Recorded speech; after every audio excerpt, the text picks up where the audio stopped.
So we're excited to have you all with us again for our third and final session here in the month of May on this last day of the month. So I'm going to kick things over to Meredith really briefly to run us through our role, and then we'll get started with our items. Thanks, Sarah. Sasha Reinhardt. Here. Crystal Rowland. Here. Chris Jarbo. Here. Holly Bloodworth. Holly Bloodworth, here. Patrice McCrary. Patrice McCrary, I'm here. Sarah McIntosh. I'm here. Elizabeth Hack. Elizabeth Hack here. Joanne Adams. Joanne Adams here. Sarah Snipes. Here. Leanne Lewis. Leanne Lewis here. Arnav Dharmagada. Deborah Winkler. I'm here. Kelsey Rubel. Okay, we said Fox is out of the office. All right, Cherry, you do have a quorum. Thank you, Meredith. Well, we are just going to get started today. I hope you're ready to roll up your sleeves and dive into the value statements, the drafted value statements today that were given to you in your pre-work materials from last week.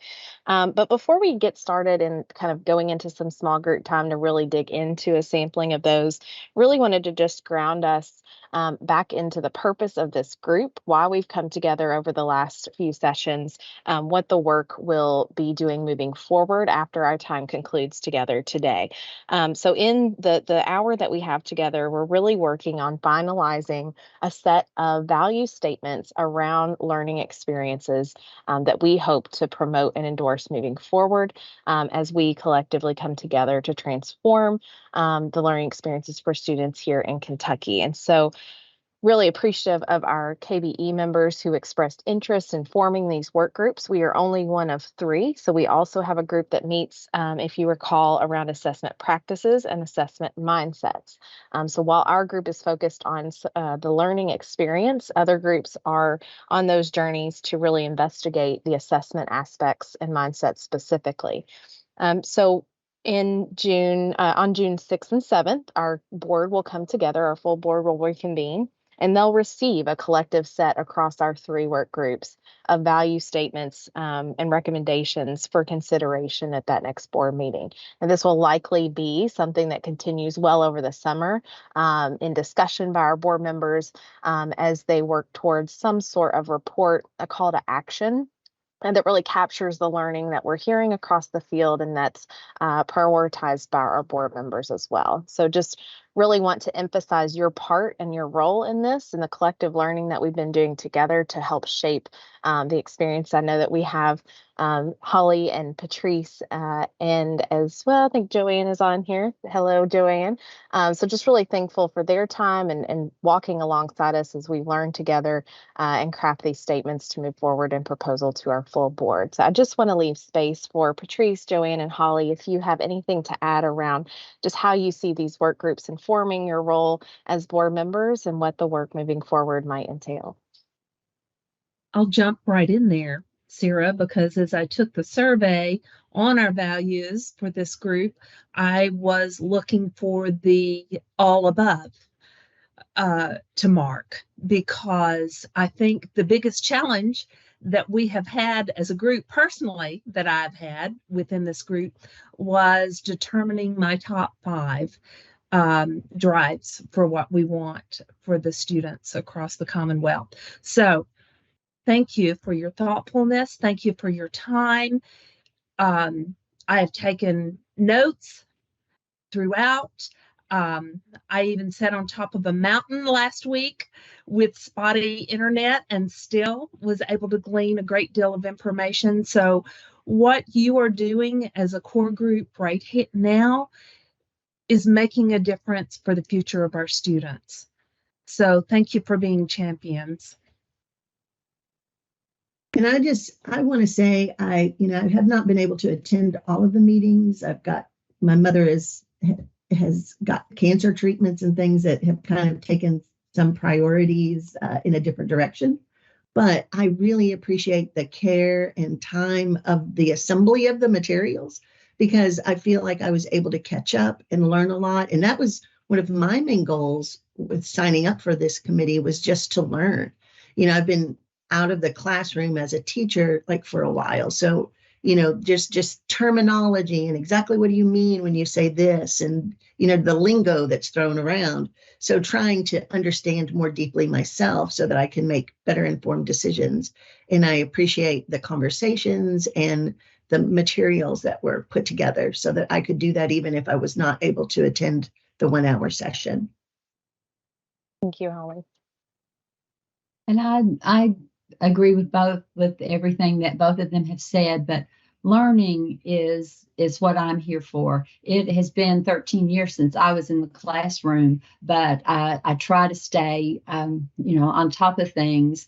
And I found that a lot of these acronyms and things that I keep hearing, I'm like, oh dear, what is that now? And so I try to, and I've done a little made some notations to make sure I know exactly what everything is now. And, just very appreciative of all the work that's going on, and very concerned and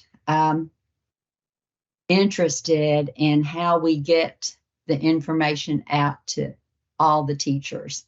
Our teachers are so overwhelmed, and they have so much on their plate, and every new thing that comes along, I don't want to say it's met with resistance, but there's just so much bandwidth and time that our teachers have, and I'm really, really concerned with that, and want to see how we're going to get all this good information out to everyone. Thank you so much for sharing, Joanne, Patrice, and Holly. Appreciate your time and for sharing with us the importance of your experience here. Um, I want to make sure that we just kind of recap very briefly where we've been in our time together.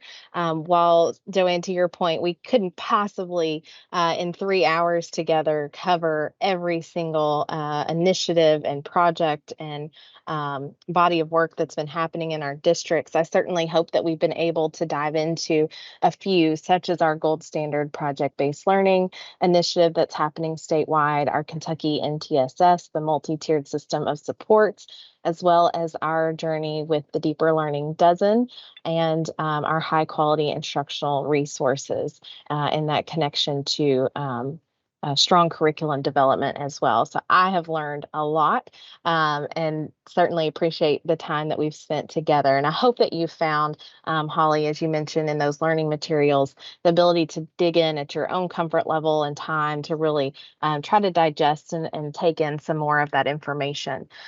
So what I would love to do with our time together today is get us from a point, as you know, we had 19 statements. Patrice, I feel you. I'm trying to narrow those down. When I sent that proposal to Meredith, she was like, 5? How are they going to do 5? But what I've curated for us today is really a time to break out into some small groups. We're going to have about 25 minutes in these groups and really just workshop, play, dig into some of these statements and see if we can get to a place where we identify some potential overlaps, some potential gaps, and areas of improvement. As I mentioned in my email to you, this was just notes and synthesis from our conversation so far, just processed through one brain. So I can't wait to see what you all do with these statements. And hopefully we can get to a place where in your small groups, you have some condensed proposals to bring forward to our full committee here that we can move forward with by the end of our time together today. So in the chat, I'm dropping a link that we'll be working in today. This is purely kind of a shared workspace for us. I'll walk us through here just for a moment, kind of the directions and the prompts that you'll see on slide 1, as well as what to expect once you go into your breakout room. So I'm going to give everybody just a second to pop into that Google Doc that was just dropped into your chat.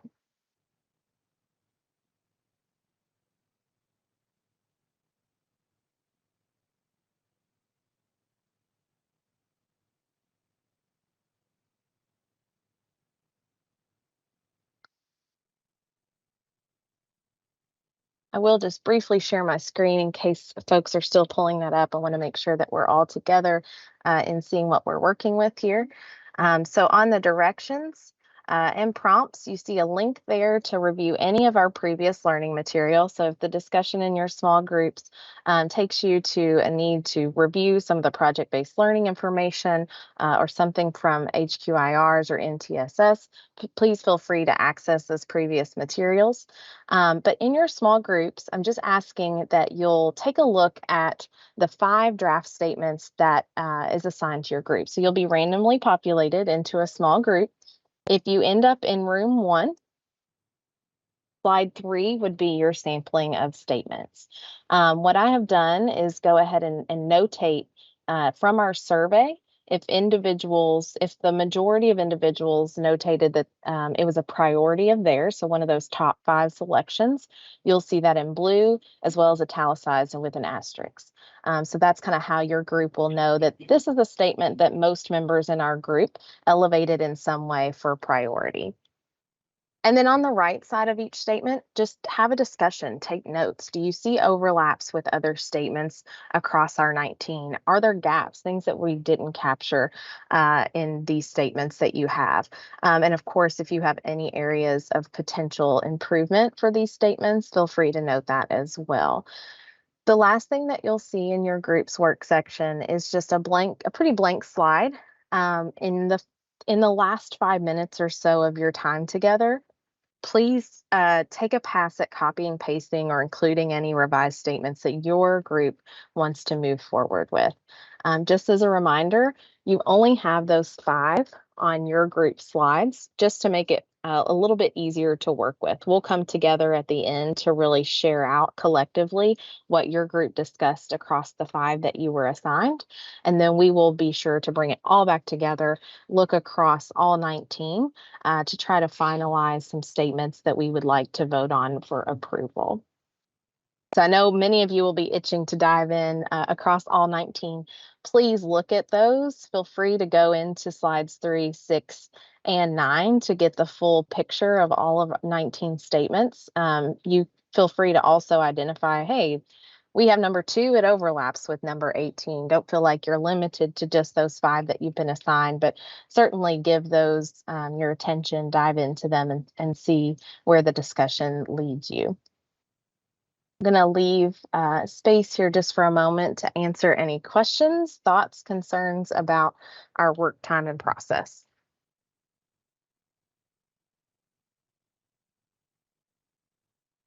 And is anyone having issues accessing that document?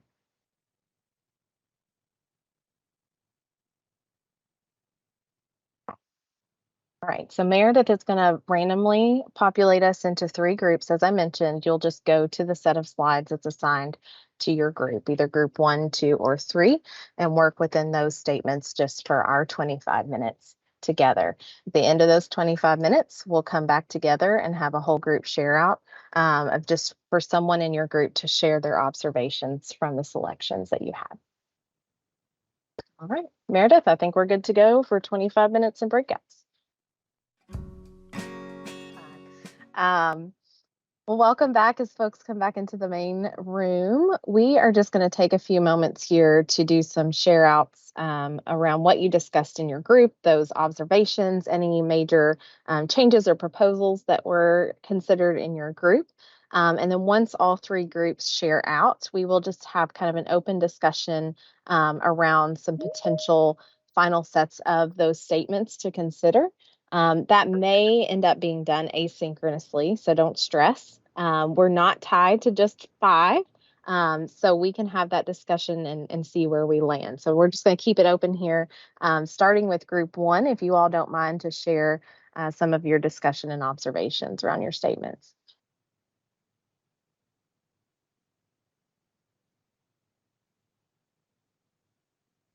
Patrice, you may. We did. Yeah, I grabbed it.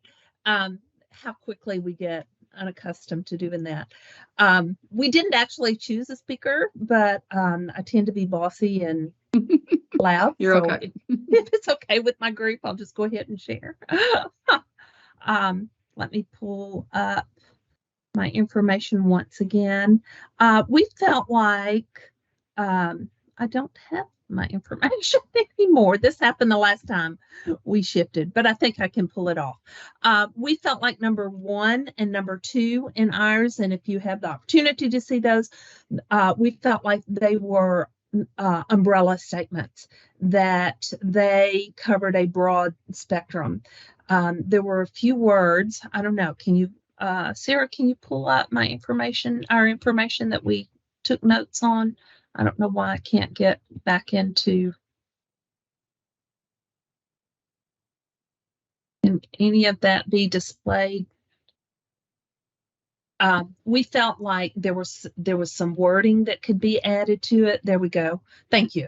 All students, and we kind of stressed capital letters because that gets in the differentiation that would take place, and meshing some of the wording from the following values. And we felt like that could go for number 1 and number 2 because these seemed like such large statements. We just started on the overlapping, but they're I don't know about you all, but that's what I started seeing as I was trying to choose my 5. I was trying to determine if there was some one that could pull all of that good information together. So I felt like there were several of those, but some of the vocabulary that is used in the more pinpointed pieces, some of that vocabulary could be pulled into our major umbrella value statements. We also felt that there was a great deal of importance to stress the challenging work that the students would be doing, because this is not something that we're just throwing out there. It's something to meet the needs of all of our students, from our gifted to those who need the most support. And finally, I think that covers what we discussed. Gang, did I miss anything? I think it's okay. Thanks. Thank you. How about group 2? Want to share? I'll just leave these pulled up so we can see as you discuss.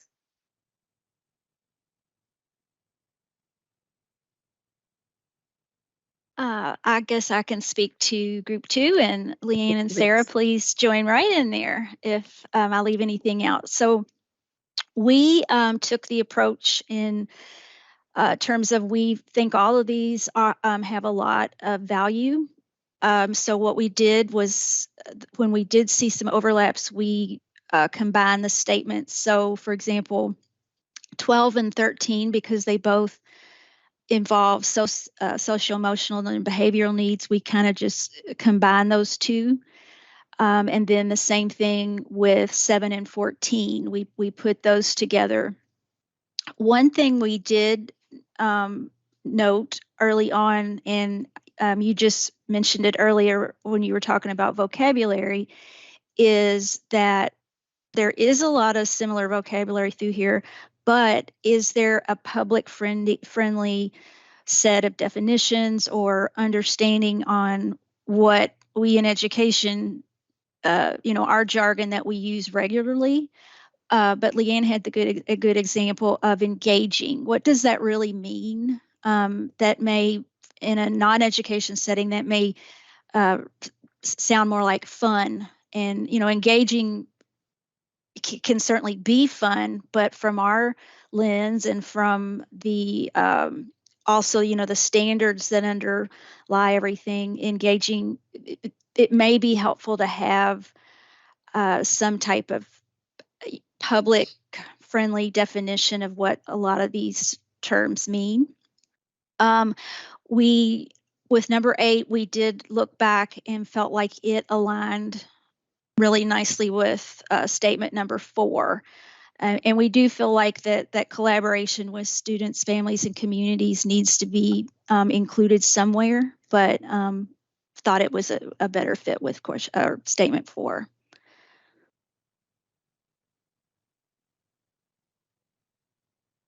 So did I leave anything out, Sarah or Leanne? Think you got it all. Thank you so much, Chris. And group 3.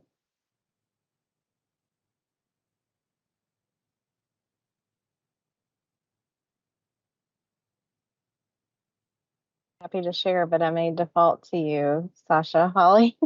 Okay.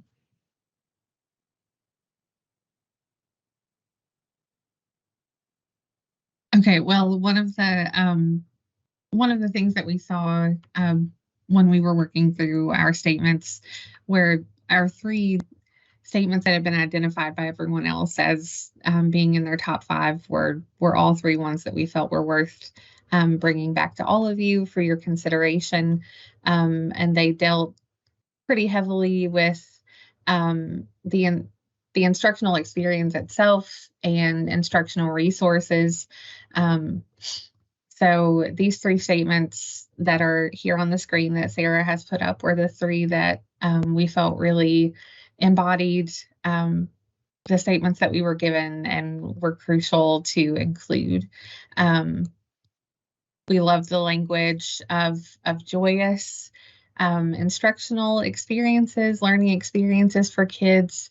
And that kind of ties back to the previous group where you said that the word engaging could easily be replaced for the word fun, if you weren't talking about being in school. So it's sort of the same concept.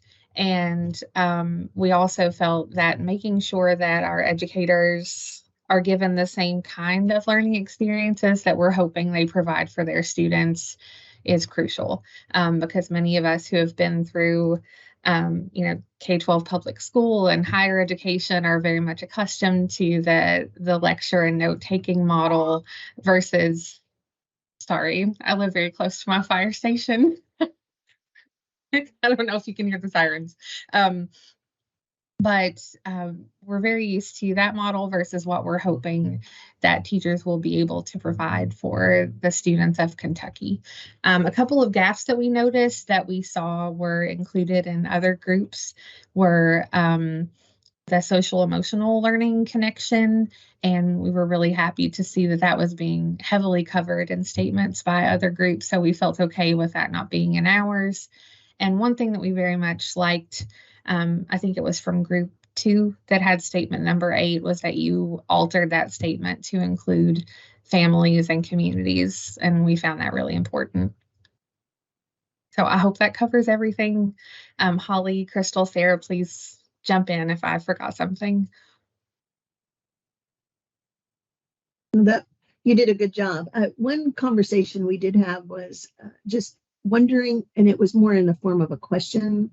Like I know we all value culturally responsive materials, but I just wondered if that term itself was kind of a trigger, I guess, for legislators. I mean, we certainly don't want people to stop reading or to stop thinking about this just because they're triggered by a term. So we just talked about maybe saying the same thing and just rewording it a little bit differently. And that's kind of what we did in that second bullet. It says kind of the same thing, but with just removing some of those trigger words for some people. So,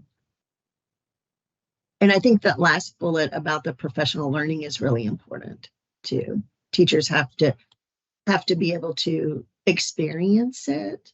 I know that I guess when I was a teacher, I did my own kind of experiences like this, but I don't know that it was just, I don't know, my idea of what it would be like. I mean, I love the idea of, I would like to go to that. I would like to experience some of these myself to see, because you can't, you read about it, but until you do it, I don't think you really understand the impact. Thank you, Holly and Sasha. Crystal, did you have something to add there?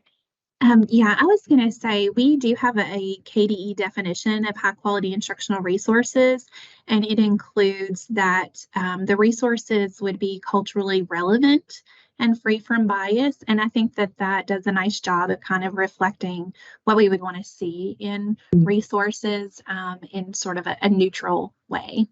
Yeah. Thanks for that note, Crystal.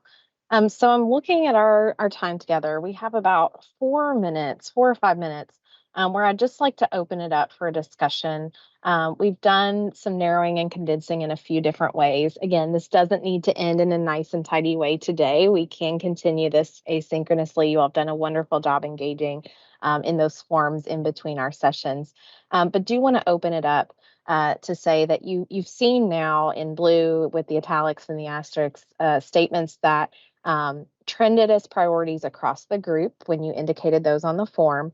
And then you've also now had a chance in your small groups to do some wordsmithing and combine statements even further. So in this work page, if you scroll down, if you still have this pulled up in slides 13, I'm going to stop sharing my screen, but just want to open up for about 4 to 5 minutes here, a discussion around the statements that we want to commit to pulling over for further consideration. What this will probably look like is a form coming back to you with another Likert scale for approval, but this time I'll add a space where if you would like to type in specific comments for wordsmithing suggestions, we may take a few passes back and forth on finalizing those statements, but want to make sure that you have space and time to really give your insights and get to a place where everyone on the special committee feels great about the work moving forward. So just leaving space here now to talk about any that we, in group 3, for example, we did get to a point where we kind of provided 3 very specific statements we'd like to pull forward. I know other groups still were in those discussion phases, so we'll just leave it open here to see if the group feels like we can move any over for potential consideration.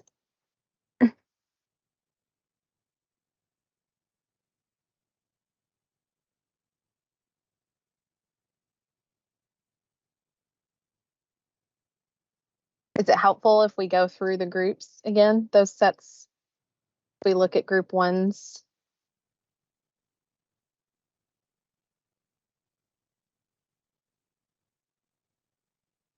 I think our group felt strongly about we wouldn't have to pull in full values. We could just mesh some of those values so it's not quite as cumbersome. Deb, am I thinking that straight? Am I getting that right? Yeah, I think you are. We don't want it to turn into a paragraph, but yeah, I think that we could crunch some of it in there.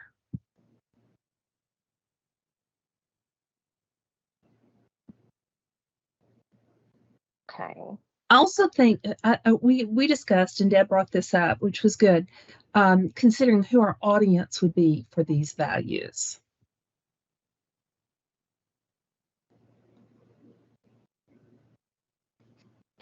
That's a great point. So I'm seeing in your number 1, definitely the inclusion for all the language to include for all students.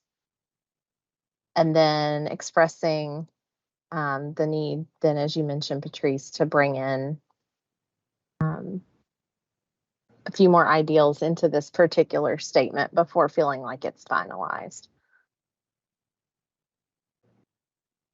Was your intention to include for all students in that first sentence? We believe in learning for all students that is immersive, engaging, and meaningful.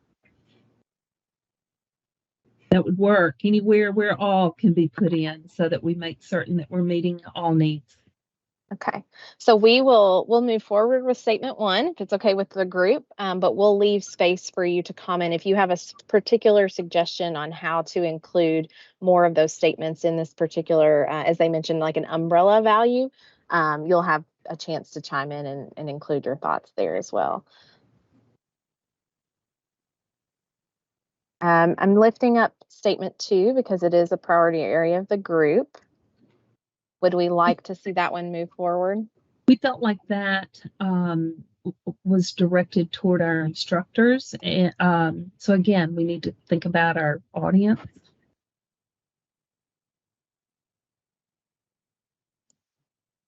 I like the idea of including number 2 and sort of addressing within there that the resources would be culturally relevant for students.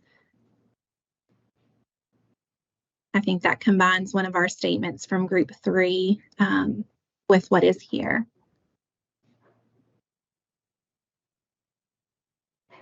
Any others from group 1 that you all would like to see move forward?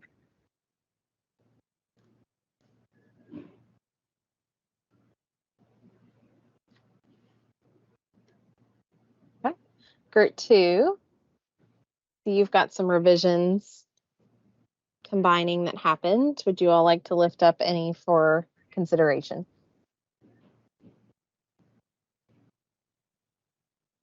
Well, like I said, we combined 4 question or statements into 2. I think the language needs to be cleaned up a little bit, but I think bringing the 2 that we have over in the improvements forward would be a good start. I think we all did agree, though, that collaboration statement, signaling that it's a partnership with students, families, and communities. I don't know where that'll fit, but I'm speaking for everybody, but I think that's important to bring forward somewhere, wherever it's the best fit. Thank you, Chris. I'll make a note of that. Any other thoughts from group 2? Just echoing what Chris already mentioned, the importance of the collaboration piece. I think for us, that was one of the things that really came out and that we talked about a lot. Great. So I'll make a note of that, whether by including number 8 in our discussion, in our asynchronous work, or make notes so that we can wrestle with that idea as we provide feedback in the ones that we propose. And group 3, on slide 10, we had those 3 statements. Do we want to pull those over? Yes. Like our second bullet is a lot like number 2. My question is, these statements, if, like number 2 is very specific because it like like capital letter, high quality materials. Like, I don't know, is this the place for a specific source like that for materials? Or should this statement be a little more general about high quality materials, and then those high quality materials that are referenced in number 2 are more a way to achieve this bullet? It's more of a question, but I don't know.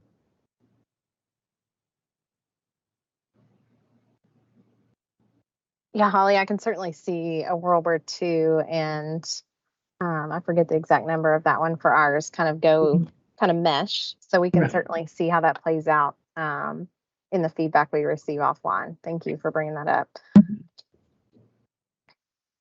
All right. So we have, believe it or not, it looks like we've been able to take what started as 19 statements down to about 7 that we can play with here as we go forward. Thank you all for hopefully your willingness to engage a little bit more offline beyond this 3rd session, but I feel really great about where the discussions landed us today, and really appreciate just the thoughtfulness and the intention around not limiting ourselves too much so that we lose sight of the things that we truly do want to lift up and value, and send that strong signal in consideration to our full board members as they work through the call to action moving forward. So as I mentioned, I see we're at the hour here, and want to respect everyone's time. You'll be getting another follow-up email from me. I'll be sure to have some of our notes and discussions and comments reflected in another form moving forward. And we'll just dabble and engage in that work asynchronously for the rest of this week. If you will, feel free to dive in and provide any comments that you feel really help shape and give life to these statements in the way that you wish to represent them to our board members. Thank you all so much for your time and your discussion and engagement today.